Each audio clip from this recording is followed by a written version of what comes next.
Hello and welcome to our Procurement Transformation series, the episode 2. In this episode, as you can see from this side of my screen, the Procurement Transformation Framework, we discussed that there are 4 things that we needed to do. In the first and foremost thing, which is the Procurement Transformation, Procurement Maturity Assessment, we look at the people element. In this episode, we will be going through the people element in more detail, essentially. So in people element, these are people within your procurement organization, i.e. your procurement coordinators, your procurement managers, your category managers, your deputy head of procurements, procurement directors, VP, and so forth, essentially, that need to be checked, need to be established as to where they stand. So what you need to do is you need to basically look at the team size compared to the size of the organization. Uh, are the team big enough?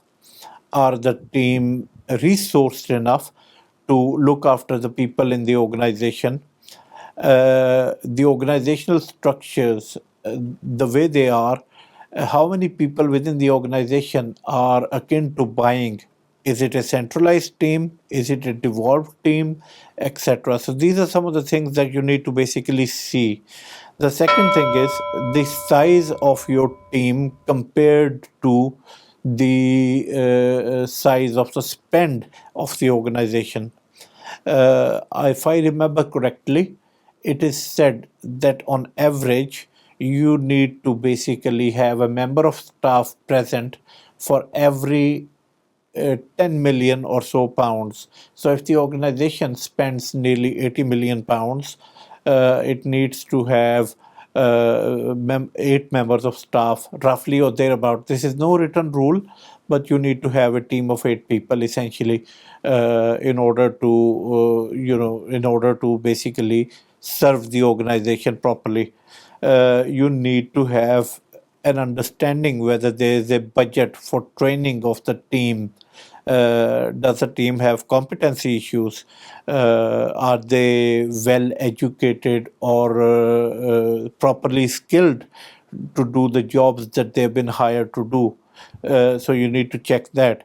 You need to also have budget for training the rest of the organization. Do you have budgets available for training the rest of the organization? If the organization is not even buying, but still the departments have their own budget, so they will have to buy from the central team's help.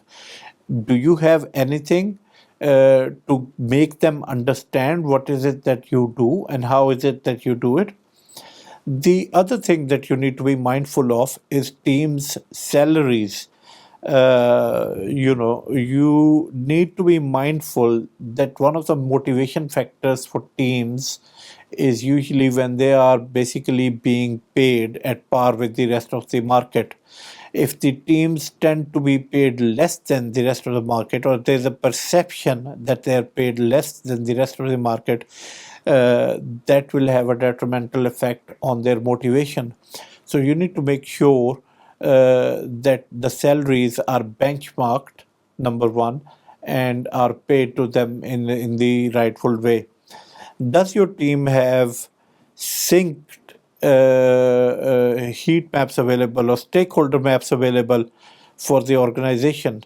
Does the team know who is it in the organization, at what level, what is it that they are buying, how is it that they are buying, and how is it that it makes a difference? Remember, procurement, just like any other department, is a cost center. A lot of people basically get stuck in this thought process that they're doing procurement and they're doing this and they're doing that.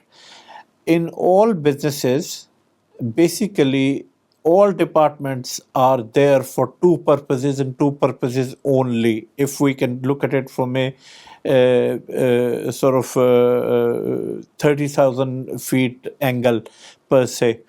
And one is you're adding value to the organization. So all procurement staff basically need to think like this. Either you're adding value to the procurement department or you are reducing risk for the organization. So you're adding value to the organization or you're reducing risk to the organization. If you start thinking like that, you will actually get somewhere, and you will understand